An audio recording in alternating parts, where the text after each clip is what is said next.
yeZimbabwe ndadzoka zvekare ndine imwe nyaya panapa iri kupisa, iri kutenderera, nyaya iri kunetsa, nyaya yeZig versus ma-MP muparliament umu vakutotanga kutopisana. Nyaya iri panapa iri kudai so pane zvinhu zviri kuda kutengeswa panapa neZimra, saka vari kuda kuti zviita zvinhu zvekuauctiona, but Zimra iyi iri kunzengesa zvinhu zvayo, maprizes ayo mu-US haina kuisa prize muZig. Saparonza ayo Zimra kandi ndo zvinhu zvacho zvehurumende ka why vari kutanga vari kusaboteja mariyo vanhu vada kutenga neZig. DMP umwe wakangosumuko akati this right decent Bijila, the Citizen Coalition for Change CCC MP for Emakadeni Luveve, who accused the tax agent of undermining confidence in the country's new currency. Raising a point of national interest in the National Assembly this week, Bajila slammed Zimra for accepting United States dollar payments only and petitioned Finance Minister Mthuli Ncube to call the tax agent to order. My attention was brought to the notice that all payments of this auction are strictly in United States dollars, while most words in the notice fall on normal front. The word strictly has been put in bold to emphasize the point. This is a tantamount to a vote of no confidence in the local currency by our tax collector to prevent the use of local currency, even for the purchase of second-hand goods.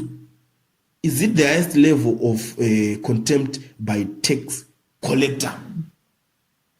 But what I guys, inini zvekutaura MP uyu ndikuona zvichitaka kumeka sense. Takati Zig ndo mari yedu, ngatisimbise, ngaitwe zvisi zvese, ngaitenge pese. Wona apana pazvo zvinoshanda kuti panapa mungouya muchingoti pese wongoti pari kuitwa deal, but Zig racho rakadai ichasimba rini.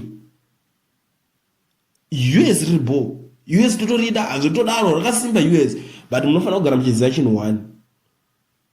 Varidzi veUS vanogomuka vakati hatichatojiridzane nemi zvamuchose, hatichadeni mari yedu. It's possible. Munosara muchitenga nechi. Munema kushanisa yana South Africa. South Africa inoramba ichingopfuma kana mukada kudaro.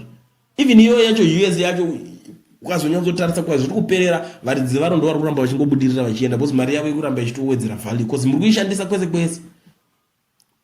Pinda South Africa munomuone ndopochaona kuti hakuna US harishande kunoshanda rand, ende kana une US unonochinja kubank chete, enda patax shop kana uchizvita unopisa chero musupermarket kuti ndoda kutenga neUS, unodzwa nyaya dzekuti kana wega unosvika pachikamu chekugutsikana. But ndo nyaya iri kuitika manje ikuzonedza nekuti vanhu vakutoona kunge US ndio rega, but nezvinhu zviri ma second hand zviri auctionwa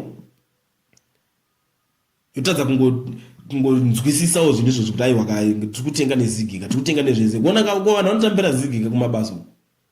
Saka vachatenga kupi because kana munhu ari kutambira Zig kubasa kwake matanga kuti zvinhu zvakaita seizvo zviri kunzi zvida kuauctionwa zvaakutenga neUS maakutuma vanhu futi kuti vadzokere kunomutsa money change, vanga makanzi vadzingiswa mastreets vamhanyira vakutotuma kunovamutsa because munhu anenge achida kunotenga something chiriko account yakazara nemazig akutotsvaga money change maakutanga futi kuti mari iri kuretwa zvisirizvo.